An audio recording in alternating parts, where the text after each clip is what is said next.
ये 4 बातें आपको बड़ी से बड़ी मुसीबत से बचा सकती हैं।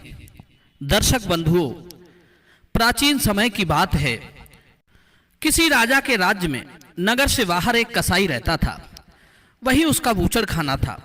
वो रोजाना जानवरों को काटकर उनका मांस बाजार में बेचा करता था। कसाई के बूचड़ खाने के बाहर एक पेड़ पर एक गिद्ध और गिद्धनी रहती थी। वहां उनका बहुत अच्छे से गुजारा हो रहा था। उन्हें वहां पेट भरने के लिए पर्याप्त मात्रा में भोजन मिल जाया करता था। गिद्ध और गिद्ध की पत्नी कभी वो स्थान छोड़कर अन्यत्र नहीं जाती थी। एक दिन गिद्ध की स्त्री कहती है, स्वामी, आज ठंड बहुत अधिक पड़ रही है, रात काटना बड़ा मुश्किल हो रहा है। कोई ऐसी कहानी सुनाओ जिससे हमें कुछ ज्ञान मिले और हमारी रात आराम से कट जाए। अपनी पत्नी की ऐसी बात सुनकर गिद्ध कहता है, हे प्रिय, आज मैं तुम्हें आंखों देखी एक ऐसी कहानी सुनाऊंगा जो बहुत ही ज्ञानवर्धक और बहुत ही प्रेरणादायक है। इस कहानी में बताई गई 4 बातों को अगर मनुष्य अपने जीवन में धारण कर लेता है तो निश्चित मानिए वो कभी संकट में नहीं पड़ेगा, और यदि कभी संकट में पड़ भी जाएगा तो संकट से अतिशीघ्र निकल भी जाएगा। ये कहानी बड़ी ही रोचक और जीवन में सीख देने वाली है। जरा ध्यान देकर सुनना। गिद्ध कहता है, हे गिद्धनी, ये उस समय की बात है जब मेरा तुमसे विवाह नहीं हुआ था। इस पेड़ पर मैं अकेला ही रहता था और मेरे कुछ और साथीगण रहते थे। तब ये कहानी मैंने यहाँ के राजा से सुनी थी और अपनी आंखों से देखी भी थी। वही कहानी मैं तुम्हें सुनाता हूं। मनुष्य की किस्मत कैसे बदलती है ये तुम्हें इस कहानी से जानने को मिल जाएगा। किसी नगर में एक उत्तम नाम का एक व्यक्ति रहता था। एक दिन कुछ काम के सिलसिले में उसका उसके पिता से झगड़ा हो जाता है। उत्तम के पिता ने उसे 4 सोने की असरफी दी और कहा कि जाओ, घर में सारे दिन पड़े रहते हो, ये असरफियां ले जाओ और बाहर जाकर कुछ व्यापार करके धन कमा कर लाना। उत्तम ने वे असरफियां अपने पिता से ले ली और शाम के समय व्यापार करने के लिए परदेश को रवाना हो गया। सोचता जा रहा था कि इन 4 असरफियों से वो कोई छोटा मोटा व्यापार कर लेगा और खूब सारा धन कमाकर वो अपने पिता को दिखाएगा। यही उम्मीद लेकर वो चलता चला जा रहा था। रास्ते में उसकी भेंट एक साधु से होती है। साधु भी अपनी गंतव्य की ओर जा रहा था। उत्तम ने सोचा कि क्यों ना साधु से कुछ परिचय किया जाए। बातचीत करते हुए जब चलेंगे तो हमारा सफर आराम से कट जाएगा। यही सोचकर उत्तम साधु बाबा के पास जाता है और उन्हें प्रणाम करता है। साधु बाबा ने उसे आशीर्वचन दिया और पूछा, बेटे तुम कहां जा रहे हो? उत्तम ने कहा, साधु महाराज, मेरे पिता ने मुझे घर से निकाल दिया है। अब कहीं परदेश में जाकर कोई छोटा मोटा व्यापार करूंगा और अपने पिता के लिए बड़ा आदमी बनकर दिखाऊंगा। मेरे पिता ने मुझे 4 सोने की असरफियां दी हैं। इन्हीं 4 सोने की असरफियों से कोई व्यापार कर लूंगा। मित्रों, इस प्रकार बातचीत करते हुए साधु और उत्तम दोनों आगे के लिए चले जा रहे थे। चलते चलते रास्ते में उत्तम ने साधु से कहा, बाबा, आप तो परम ज्ञानी हैं, कोई ऐसी कहानी सुनाओ जिससे सफर आसान हो जाए और मुझे कुछ सीख मिल जाए, जिससे परदेश में मेरे लिए आसानी हो जाएगी। तब साधु बाबा कहते हैं, बेटे, मैं तुम्हें कहानी तो सुना दूंगा, पर मेरी कहानी का तुम्हें मूल्य चुकाना होगा। एक कहानी के बदले में मैं तुमसे 1 सोने की असरफी लूंगा। बताओ, क्या तुम तैयार हो? साधु की बात सुनकर उत्तम सोचने लगा कि मेरे पिता ने मुझे 4 सोने की असरफियां दी हैं। अगर इनमें से 1 असरफी में साधु को दे दूंगा तो मैं व्यापार कैसे करूंगा? फिर सोचा कि साधु बड़ा बुद्धिमान मालूम पड़ता है और लोग कहते हैं कि विद्या मित्रम प्रवासेषु स्त्री मित्रम गृहेषु च व्याधि तस्य औषधम मित्रम धर्मो मित्रम मृतस्य च। परदेश में रहने वाले की मित्र विद्या होती है, घर में रहने वाले की मित्र स्त्री होती है, रोगी की मित्र दवा होती है, मरने वाले का मित्र धर्म होता है। और कहा भी है कि विद्वान के लिए कोई जगह परदेश नहीं होती, मेहनत करने वाले के लिए कोई काम कठिन नहीं होता, साहसी के लिए कोई लक्ष्य दूर नहीं होता, मीठा बोलने वाले के लिए कोई पराया नहीं होता। अगर आपके पास बुद्धि और विद्या है तो आप परदेश में कहीं भी सुखपूर्वक अपना जीवन बिता सकते हैं। यही सोचकर उत्तम ने एक स्वर्ण मुद्रा साधु को दे दी और कहा, महाराज आप मुझे कहानी सुनाओ, मैं आपकी कहानी का मूल्य चुकाने के लिए तैयार हूं। गिद्ध बोला, हे प्रिय। तब चलते चलते साधु ने उस युवक उत्तम को कुछ उपदेश देना शुरू किया। साधु बोले, पुत्र तुम्हें मैं जो बात बताने जा रहा हूं, अगर तुमने इस बात पर अमल कर लिया तो यह तुम्हारे बहुत काम आने वाली है। सुनो, तुम परदेश में व्यापार करने जा रहे हो तो तुम मेरी एक बात ध्यान रखना। यदि परदेश में तुम्हें कोई ठीक ठाक व्यापार ना मिले तो तुम खाली मत बैठना, जो भी जैसा भी काम मिले वो काम पकड़ लेना। ये परदेश में रहने वाले के लिए सबसे पहला और अनमोल मूल मंत्र है। खाली बैठने से परदेश में अपनी जेब से ही धन खर्च होता है। वेतर यही होगा, भले ही थोड़े पैसे मिले, कुछ काम करके अपना खर्च चलाना चाहिए। इससे तुम्हें काम का अनुभव भी होगा और आपका समय भी ठीक से कट जाएगा। उत्तम ने कहा, ठीक है बाबा, मैं तुम्हारे इस उपदेश पर जरूर अमल करूंगा। अब आप कहानी सुनाइए। महात्मा जी बोले, बेटे कहानी तो खत्म हो गई, अभी मैंने आपको यह कहानी ही सुनाई थी। उत्तम कहने लगा, साधु बाबा ये कैसी कहानी थी जो जरा सी देर में खत्म होगी? ये तो आपने मुझे उपदेश दिया है, मुझे कोई कहानी सुनाओ ना। साधु ने कहा, अगर तुम दूसरी कहानी सुनना चाहते हो तो एक स्वर्ण मुद्रा तुम्हें और देनी पड़ेगी, मैं तुम्हें दूसरी कहानी सुनाऊंगा। मित्रों, उत्तम ने कुछ सोच विचार करने के बाद एक स्वर्ण मुद्रा साधु के हाथ पर रख दी और कहा, बाबा अब मुझे कहानी सुनाइए। साधु महाराज ने कहा, ठीक है, अब मैं तुम्हें दूसरी कहानी सुनाता हूं, ध्यान देकर सुनो। परदेश में रहकर बेटा कभी किसी दूसरे की वस्तु पर छल कपट या प्रपंच से अपना अधिकार मत करना। दूसरे की वस्तु को हमेशा मिट्टी के समान समझकर चलना। कभी किसी चीज पर नियत खराब मत करना। उत्तम ने कहा, ठीक है बाबा, मैं ऐसा ही करूंगा। अब आगे सुनाइए। साधु कहने लगा, बेटे कहानी तो खत्म हो गई, इतनी ही कहानी थी। उत्तम ने कहा, अरे ये क्या, ये तो आपने सिर्फ मुझे उपदेश दिया है, बस इतने से उपदेश के आपने मुझसे एक स्वर्ण मुद्रा ले ली, खत्म हो गई, इतनी ही कहानी थी। उत्तम ने कहा, अरे ये क्या, ये तो आपने सिर्फ मुझे उपदेश दिया है, बस इतने से उपदेश के आपने मुझसे एक स्वर्ण मुद्रा ले ली। साधु ने कहा, बेटे ज्ञान की कोई कीमत नहीं होती, ज्ञान तो अनमोल होता है।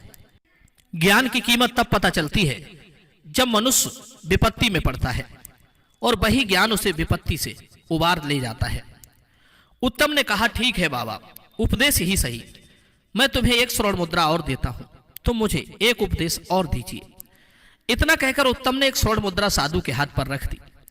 साधु ने तीसरी बात उत्तम को बताई कि बेटे जीवन में कभी किसी का गुप्त भेद पता चल जाए तो उस भेद को कभी तीसरे से मत कहना, यह सबसे अनमोल सीख है। साधु के तीसरे उपदेश को भी उत्तम ने अपनी गांठ में बांध लिया। फिर सोचा कि अब मेरे पास सिर्फ एक ही असरपी रह गई है, इस एक असरपी से व्यापार तो हो नहीं पाएगा, क्यों ना साधु बाबा से एक उपदेश और सीख लिया जाए। यही सोचकर उत्तम ने वो चौथी असरपी भी साधु के हाथ पर रख दी और बोला, साधु महाराज अब आप मुझे एक उपदेश और दे दीजिए। साधु ने कहा, बेटे ठीक है, मैं तुम्हें चौथा उपदेश देता हूं और ये उपदेश जिंदगी के लिए बहुत अनमोल है, इसे सदैव याद रखना। इस प्रकार साधु उत्तम को चौथी बात बताता है। कहने लगा, पुत्र यदि तुम्हें कभी रास्ते में कोई प्रेम से बुलाकर बैठने को कहे तो आपका चाहे कितना ही कीमती काम हो, उसे छोड़कर आप 2 मिनट उसके पास जरूर बैठना। उसके साथ 2 मिनट बिताया गया समय तुम्हारे बहुत काम आ सकता है। इस प्रकार साधु ने उत्तम को चौथा उपदेश दिया। उत्तम कहने लगा, बाबा तुम्हारे उपदेश वास्तव में बहुत कीमती है, अब मेरे पास कोई पैसा नहीं बचा है, वरना 2-4 उपदेश में तुम्हारे और सुन लेता। तब साधु कहता है, पुत्र किसी के उपदेश को, किसी की शिक्षा को बिना मूल्य चुकाए नहीं ग्रहण करना चाहिए। फिर भी तुम कहते हो तो एक उपदेश मैं तुम्हें अपनी तरफ से देता हूं जिसका तुमसे कोई मूल्य नहीं लिया जाएगा, और वो उपदेश है कि परदेश में रहकर किसी दुराचारी स्त्री का भरोसा मत करना। दुराचारी स्त्री का कोई पता नहीं होता कि उसके दिमाग में क्या है और दिल में क्या है।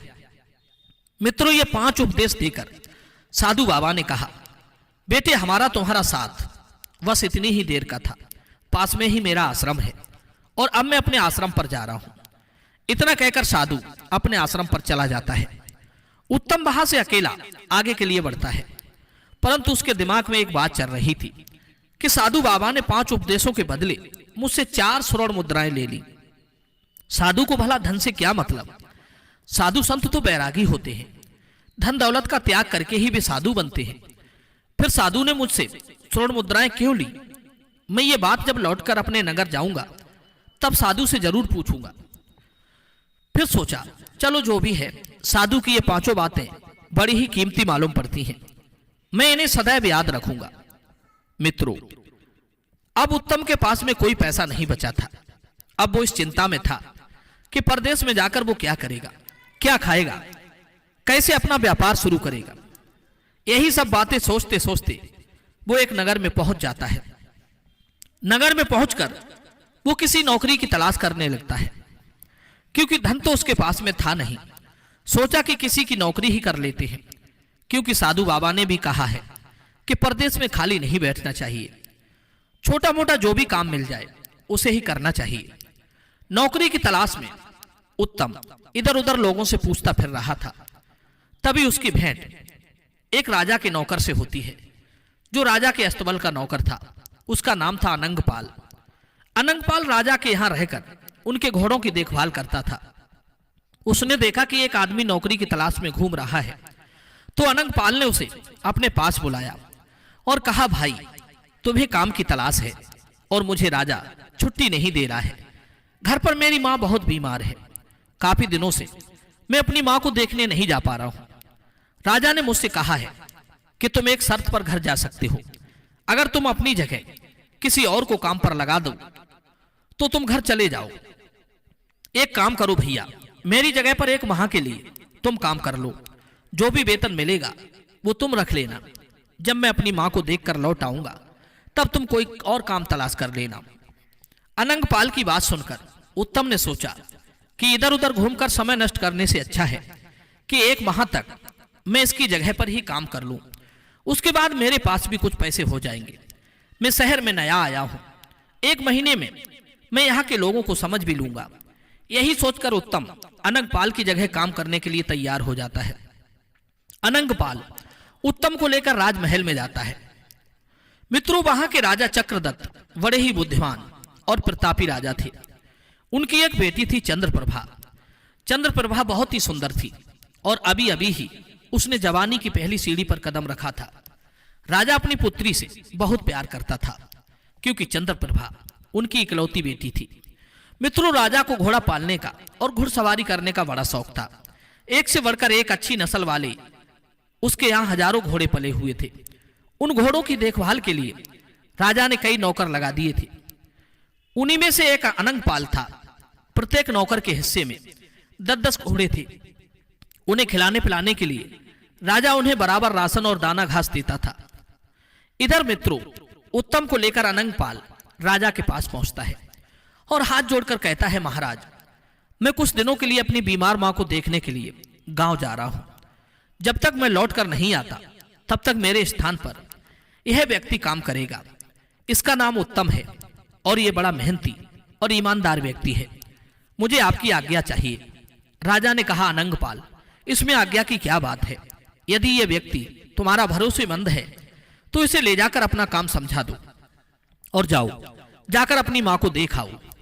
लेकिन ध्यान रहे, हमारे घोड़े की देखरेख में जरा भी लापरवाही नहीं होनी चाहिए। अगर हमारी घोड़ों की देखरेख में जरा भी लापरवाही हुई तो उसके लिए हम इसे नहीं तुम्हें दंड देंगे। अनंगपाल ने कहा, ठीक है महाराज, आपको शिकायत का अवसर नहीं मिलेगा। मैं इसे सारा काम अच्छे से समझा दूंगा। इस प्रकार राजा की आज्ञा लेकर अनंगपाल उत्तम को लेकर घोड़ों के अस्तबल में जाता है। वहां जाकर देखा तो हजारों घोड़े बंधे थे। अनंगपाल ने उत्तम से कहा, देखो उत्तम, मेरे हिस्से में राजा ने 10 घोड़े दिए हैं। तुम्हें 10 घोड़ों की देखभाल करनी है, इनके लिए दाना खिलाना है और इनकी मालिश करनी है। उत्तम ने कहा, ठीक है मित्र, मैं ये काम बड़ी ईमानदारी और पूरी निष्ठा के साथ करूंगा। उसके बाद अनंगपाल उत्तम को अपना कमरा दिखाता है और कहा कि आज से तुम इसी कमरे में रहोगे। इस प्रकार अनंगपाल उत्तम को जिम्मेदारी सौंपकर अपने नगर के लिए चला जाता है। इधर घोड़ों की देखभाल के लिए उत्तम अपने काम में लग जाता है। उत्तम रोजाना घोड़ों की मालिश करता था, उन्हें नहलाता धुलाता था, उसके बाद उन्हें दाना खिलाता था। मित्रों, राजा के यहां से प्रत्येक नौकर के लिए घोड़ों को खिलाने के लिए 20 किलो चना दिए जाते थे।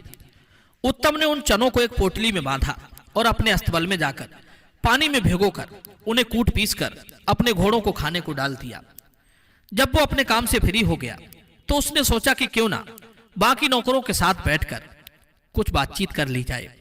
यही सोचकर उत्तम उन नौकरों के पास जाकर बैठ जाता है जो राजा के अन्य घोड़ों की देखभाल करते थे। उसने देखा कि सारे नौकर इकट्ठे होकर एक कमरे में बैठकर शराब पी रहे थे और उनके घोड़े अभी भी भूखे बंधे थे। उत्तम कहने लगा, अरे भाई, तुमने अभी तक अपने घोड़ों को दाना घास नहीं डाला, शराब पीने में लगे हो। उन सभी नौकरों ने कहा, अरे भाई, बिना अपना काम खत्म किए हम कभी नशा पानी नहीं करते हैं। हम सब अपने अपने घोड़ों को खुराक डाल चुके हैं, उसके बाद ही यहां बैठकर शराब पीने आए हैं। उत्तम ने देखा कि राजा के यहां से घोड़ों के लिए जो चने मिले थे वो अभी भी उन नौकरों के पास में रखे थे। उत्तम ने कहा, अरे भाई, क्यों झूठ बोल रहे हो? आपके पास अभी भी बहुत सारे चने कूटने के लिए पड़े हैं और तुम कह रहे हो कि हमने अपने घोड़ों को दाना घास डाल दिया है। जवाब दिया, भैया, हमारे पास जो चने रखे हैं ये चने घोड़ों को खिलाने के लिए नहीं है, इनको तो हम बाजार में बेचकर अपनी शराब का इंतजाम करते हैं। उत्तम ने पूछा, फिर घोड़ों को क्या खिलाते हो?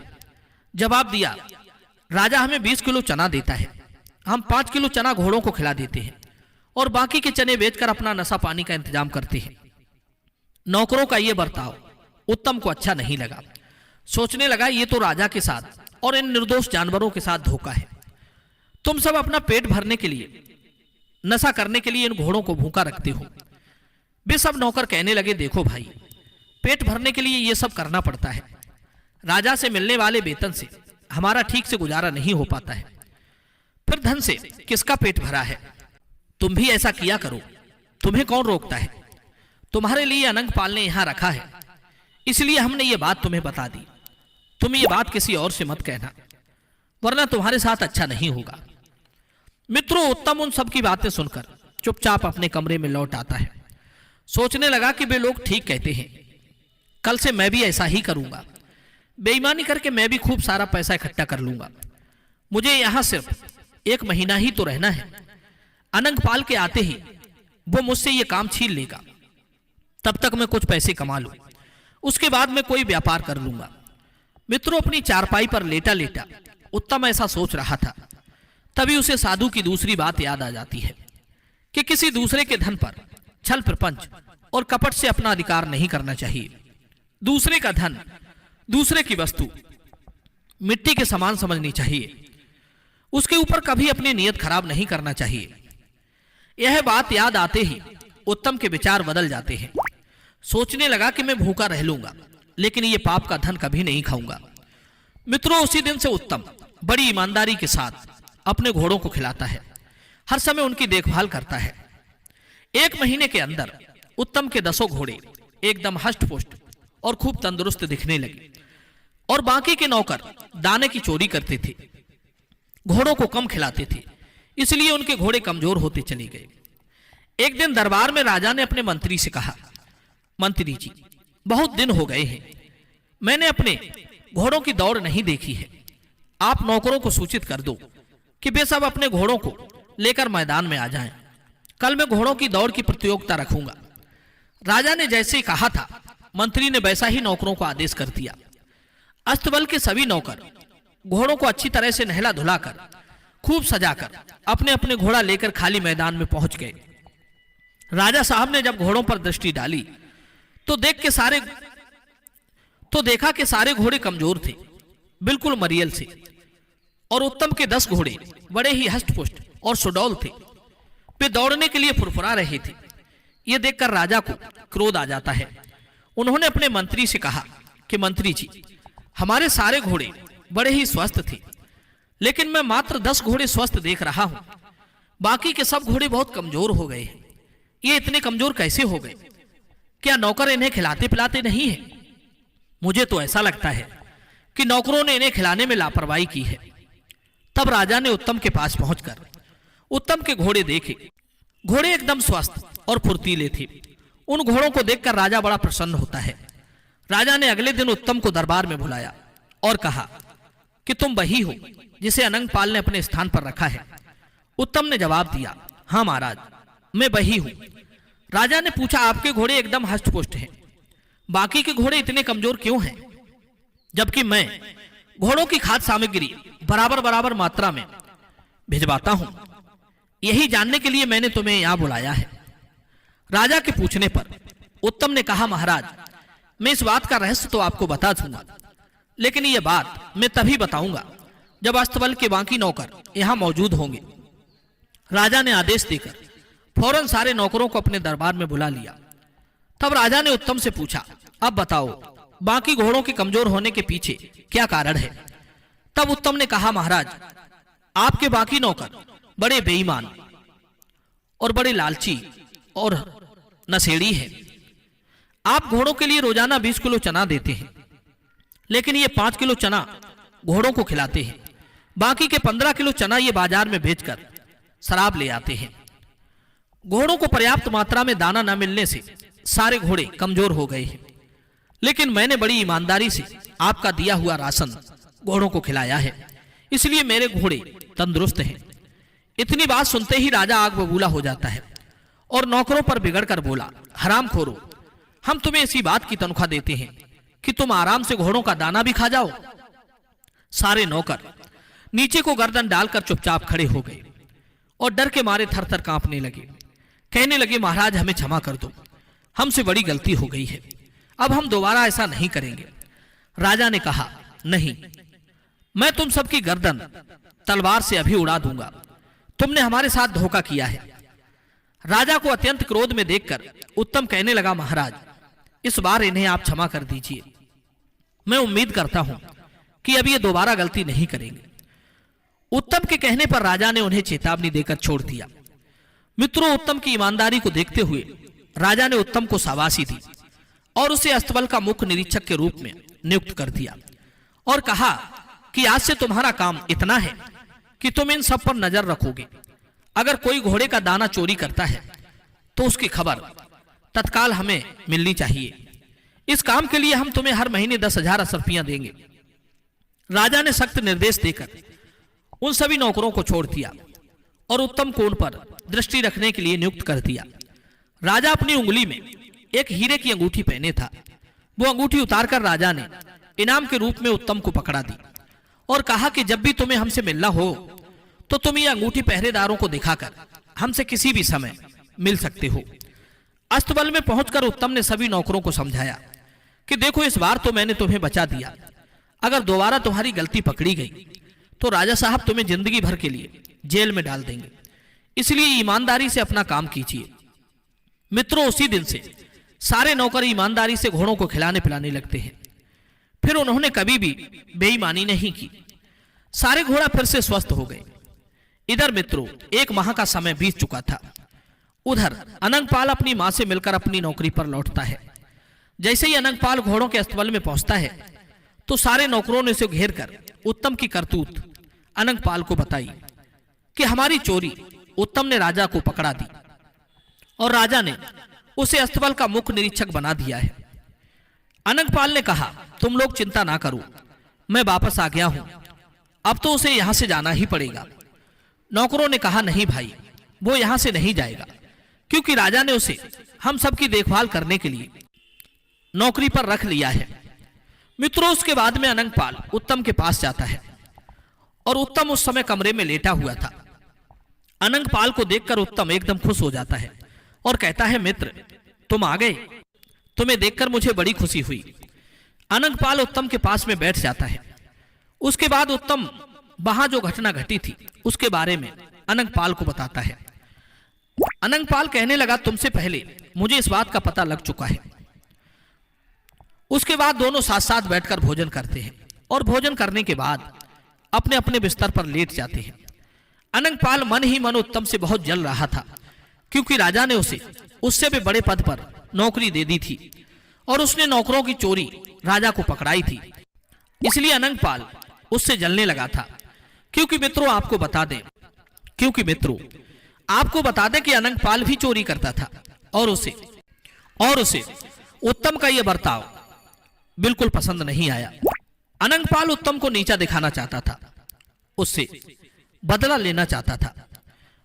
मित्रों, अनंगपाल अपने कमरे में लेट जाता है और उत्तम अपने कमरे में चला जाता है, क्योंकि राजा ने उसे एक अलग कमरा दे रखा था। उस दिन आकाश में बादल छाए हुए थे, हल्की हल्की बारिश हो रही थी, बिजली कड़क रही थी। उधर राजकुमारी चंद्रप्रभा की आंखों में नींद नहीं थी, क्योंकि मित्रों आपको बता दें, अनंगपाल और राजा की पुत्री के बीच में प्रेम प्रसंग चल रहा था। राजकुमारी जब तब अनंगपाल से मिलने आया करती थी, क्योंकि आज राजकुमारी को पता चल गया था कि अनंगपाल अपने नगर से लौट आया है। उसने सोचा कि उत्तम तो अब चला ही गया होगा। राजकुमारी रात में उठकर अपने महल की छत पर टहल रही थी, काम की पीड़ा से जल रही थी, उसकी बेचैनी बढ़ती जा रही थी। वो अपने प्रेमी अनंगपाल से मिलने के लिए उसके कमरे में जाती है। संयोग से उसी समय उत्तम किसी काम से उधर ही घूमने आता है।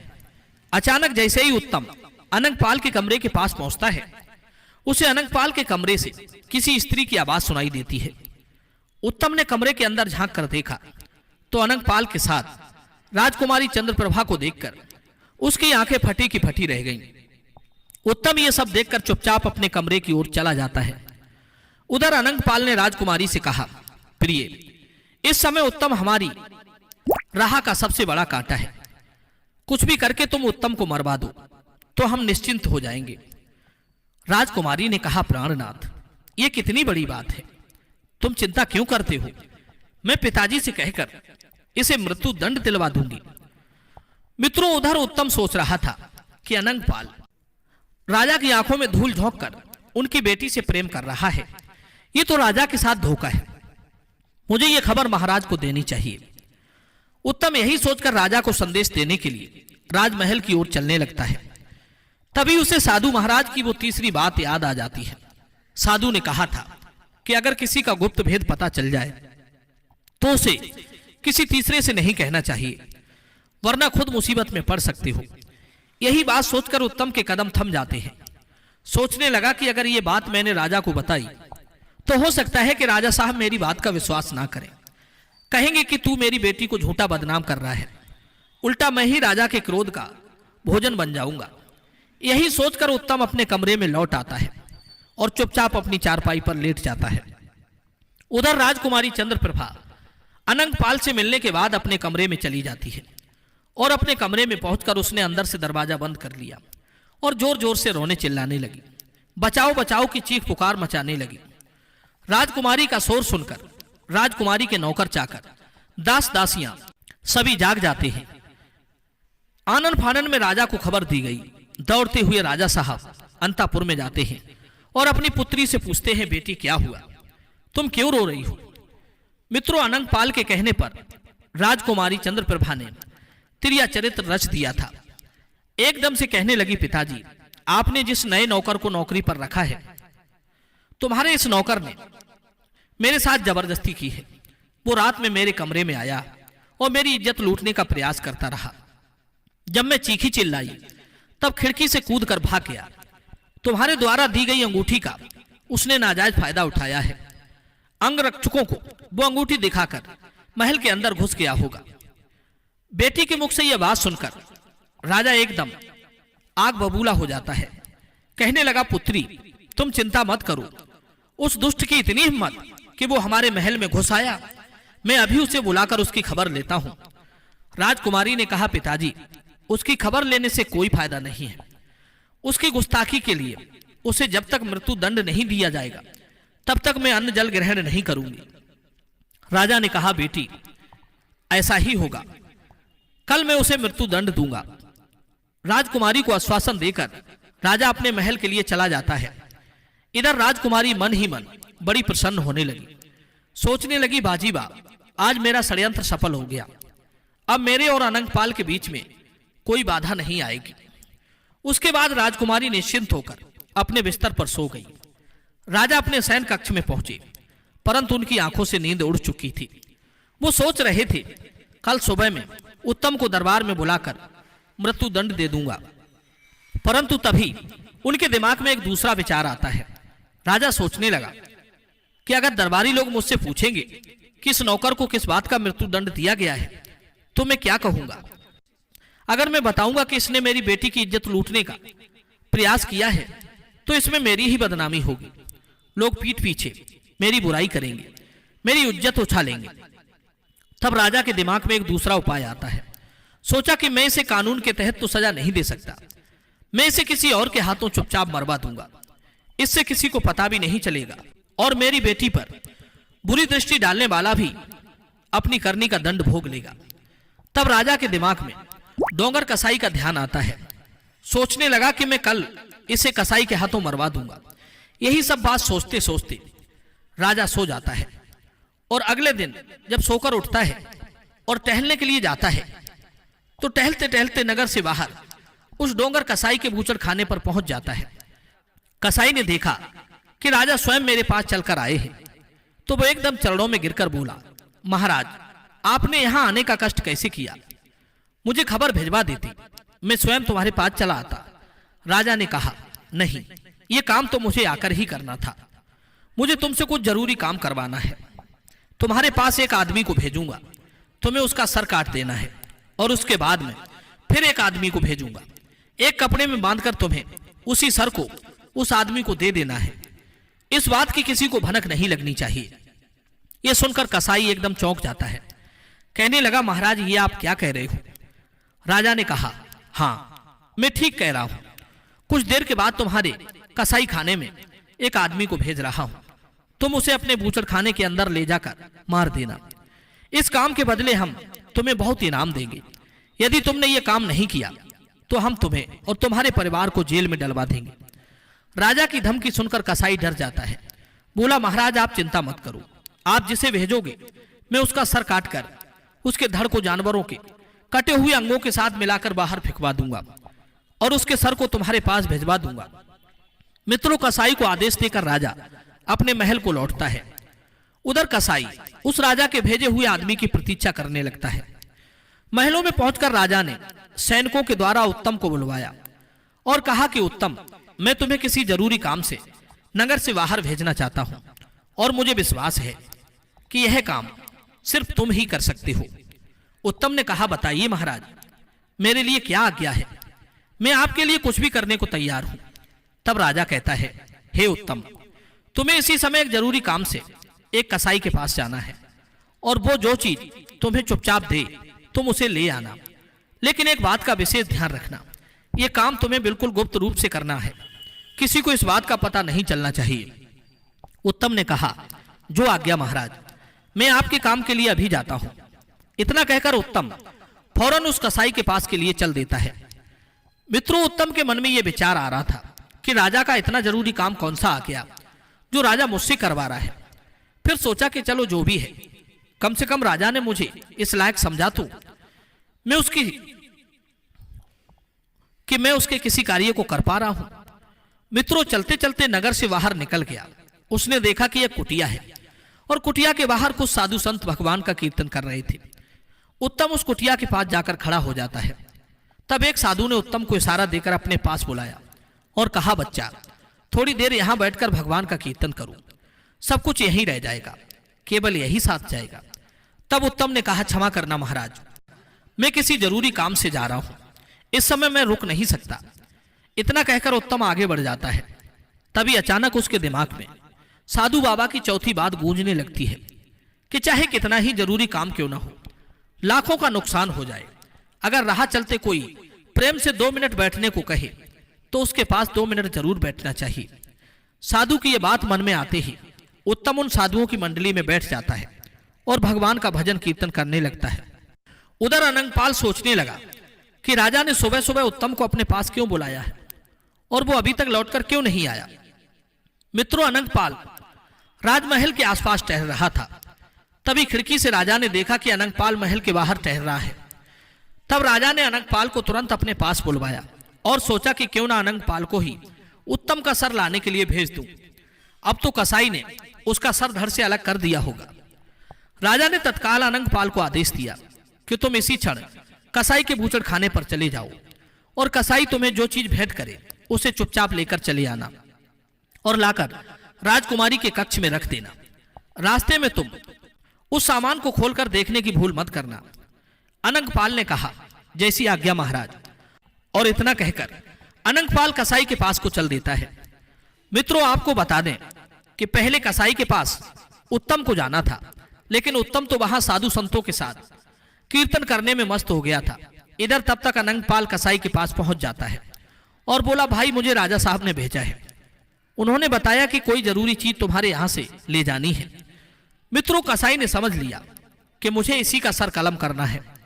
कसाई कहने लगा, हाँ भाई तुम अंदर चलो, मैं अभी आता हूं। अनंगपाल नहीं जानता था कि कसाई ने उसे अंदर जाने के लिए क्यों कहा है। अनंगपाल राजा की योजना से बिल्कुल अनजान था। वो चुपचाप अंदर चला जाता है।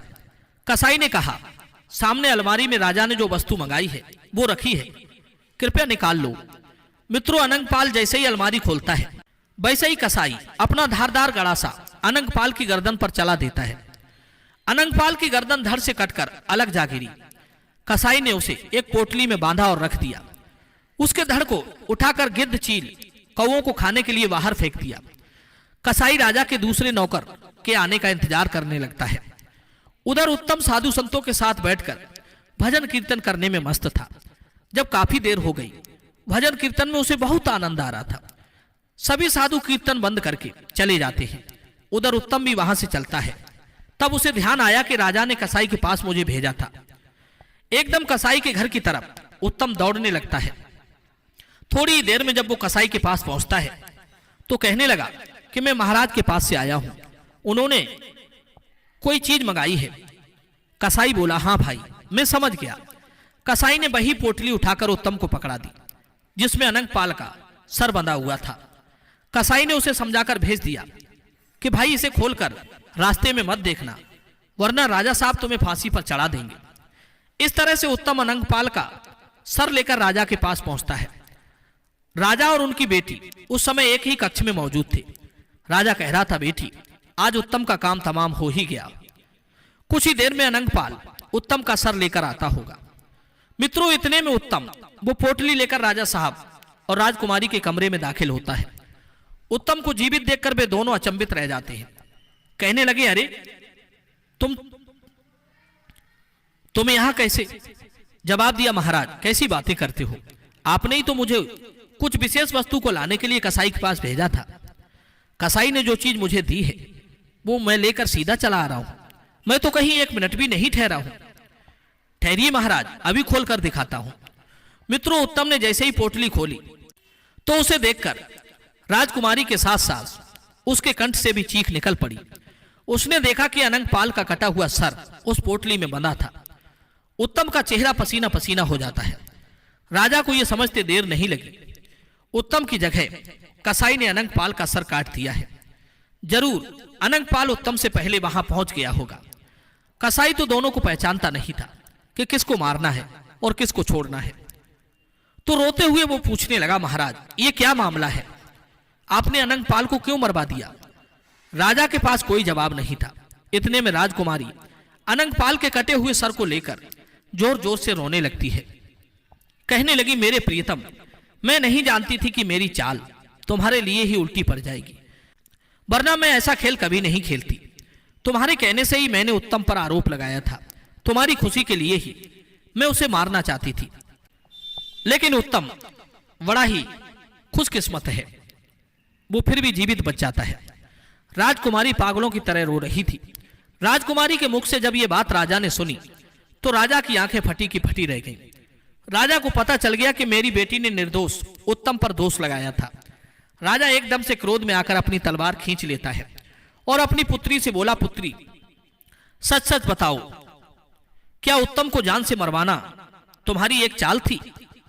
सच सच बताओ, वरना मैं तुम्हारी गर्दन उड़ा दूंगा। मित्रों, डर के मारे राजकुमारी ने सारी बात सच सच अपने पिता को बता दी। यह सुनकर राजा सर को पकड़कर बैठ गया। राजा की आंखों के सामने अंधेरा छाने लगा। कहने लगा, ये मैं क्या करने जा रहा था?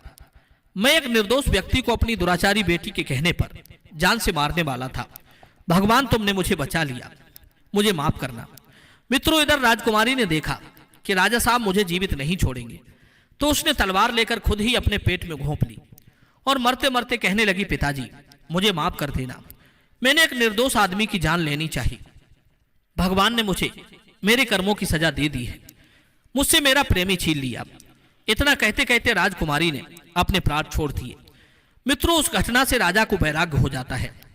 अगले दिन राजा ने दरबार में अपना अपराध स्वीकार कर दिया और कहा कि मैं अपना ये राज त्याग रहा हूं, मैं आपका राजा कहलाने के योग्य नहीं हूं, इसलिए मैं अपने स्थान पर अपने नौकर उत्तम को यहां का राजा नियुक्त करता हूं। राजा का फैसला सुनकर सभी दरबारी हैरान थे। सबने मिलकर राजा को समझाने का बहुत प्रयास किया, लेकिन राजा फैसला कर चुका था और वो उत्तम को राजगद्दी सौंपकर भजन करने के लिए जंगल को चला गया। सब लोगों ने उत्तम को अपना राजा स्वीकार कर लिया। नए राजा के रूप में उत्तम बड़ी कुशलता से राजकाज चलाने लगता है। कहते हैं अगर किस्मत में राजश्री लिखी है तो दूसरे देश में जाकर भी तुम राजा बन जाओगे। गिद्ध कहने लगा, हे प्रिय पत्नी गिद्धनी, यही उस राजा की कहानी है जो ईश्वर का न्याय होते मैंने अपनी आंखों से देखा है। दुष्ट दुराचारी को सजा मिलती मैंने अपनी आंखों से देखा है। अकारण हमें किसी पर लांछन नहीं लगाना चाहिए, वरना ईश्वर का डंडा उल्टा भी चल जाता है। मित्रों, उत्तम राजा तो बन गया, मगर उसके दिमाग में एक बात घूम रही थी कि उन साधु महाराज की उन 5 बातों ने मेरी जान बचाई है, यहां तक कि मुझे यहां का राजा भी बना दिया। मुझे उनसे मिलने जाना चाहिए। ऐसा निश्चय करके राजा उत्तम चंद ससम्मान साधु को भेंट लेकर उनके आश्रम पर जाता है और उन्हें प्रणाम करता है। राजा ने पूछा, महाराज मैं आपसे एक बात जानना चाहता हूं, मुझे पहचानो। मैं वही व्यक्ति हूं जो कुछ दिन पहले आपके साथ रास्ते में मिला था और आपने मुझे 5 बातें बताई थी। आज मैं एक राजा बन गया हूं, आपकी बातें मेरे जीवन में बहुत काम आई। मैं ये जानना चाहता हूं कि आप तो एक साधु संत हैं और मोह माया से अलग हैं। कहते हैं कि मोह माया से अलग होने के बाद ही एक साधु बनता है। फिर आपने मुझे 5 बातें बताने के बदले में मुझसे स्वर्ण मुद्राएं क्यों ली? आप मुझे उपदेश बिना कीमत लिए भी दे सकते थे, परंतु आपने एक एक उपदेश के लिए एक एक स्वर्ण मुद्रा ली। तब साधु कहता है, बेटे कहते हैं मुफ्त की चीज को लोग जीवन में ठीक से उपयोग में नहीं लाते। उपयोग में वही लाते हैं जिसमें मेहनत लगी हो, जिसमें कठोर श्रम लगा हो, जिसमें धन लगा हो। मुफ्त की वस्तु को लोग मुफ्त के धन को पानी की तरह उड़ाते हैं। अगर मैं आपको ज्ञान मुफ्त में देता तो शायद आप उसका पालन नहीं करते, क्योंकि आपके पास से उन बातों के बदले में सोने की 4 असरफियां गई थी। इसलिए मनुष्य को चाहिए कि वो मुफ्त की खाने के पीछे ना पड़े, सदैव परिश्रम करके ही कमाकर खाए, वही फलदायी होता है। रही मेरे लोभ की बात, तो मेरे अंदर लेस मात्र भी लोभ लालच नहीं है। तुमने जो 4 स्वर्ण मुद्राएं मुझे दी थी वो आज भी मैंने संभाल कर रखी हैं। तुम चाहो तो अब इन्हें ले जा सकते हो, ये मेरे किसी काम की नहीं है। इन्हें ले जाकर गरीबों में बांट देना। साधु से मिलकर राजा उत्तम चंद अपने नगर में आकर सुचारू रूप से राजकाज को चलाने लगता है। मित्रों, इस कहानी का तात्पर्य यह है कि जीवन में कोई भी चीज मुफ्त की नहीं लेनी चाहिए। दूसरी बात, हमें किसी के साथ धोखा नहीं करना चाहिए। तीसरी बात, किसी के द्वारा दिया गया ज्ञान उपदेश को सुनकर हमें भूलना नहीं चाहिए, बल्कि उसे जीवन में समय समय पर उपयोग में लाना चाहिए। दर्शक बंधु, ये कहानी आपको कैसी लगी कमेंट में जरूर बताना।